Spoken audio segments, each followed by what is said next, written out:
Toshakhana case में बानी PTI और उनकी अहलिया बुशरा बीबी पर फर्द जुर्म आयद। अडियाला जेल में तोशाखाना केस की समाअत हुई। 190 मिलियन पाउंड रेफरेंसेस में बानी पीटीआई की जमानत मुस्तरद। एहतसाब अदालत इस्लामाबाद के जज मोहम्मद बशीर ने महफूज फैसला सुना दिया। फर्द जुर्म के लिए 17 जनवरी की तारीख मुकर्रर। बुशरा बीबी को रेफरेंस की नकुल फराहम। नैब हुकाम 11 जनवरी को तोशाखाना रेफरेंस में 12 गवाहान पेश करेंगे। केस पर मजीद समाअत 11 जनवरी तक मुलतवी।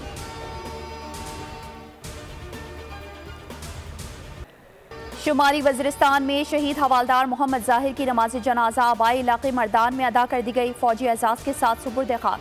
नमाज जनाजा में सीनियर हाजिर सर्विस, फौजी अफसरान, शहीद के लवाहिकीन की शिरकत। ISPR के मुताबिक मुसल्लह फ़ौज दहशतगर्दी की लानत को हर कीमत पर ख़त्म करने के लिए पुरअज़्म।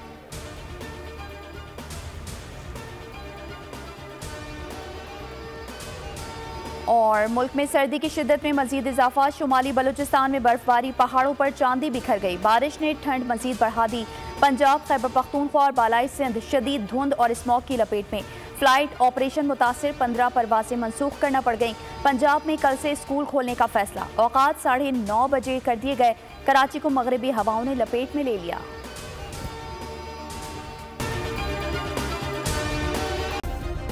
सब्सक्राइब करें और बेल दबाएं ताकि कोई खबर रह न जाए।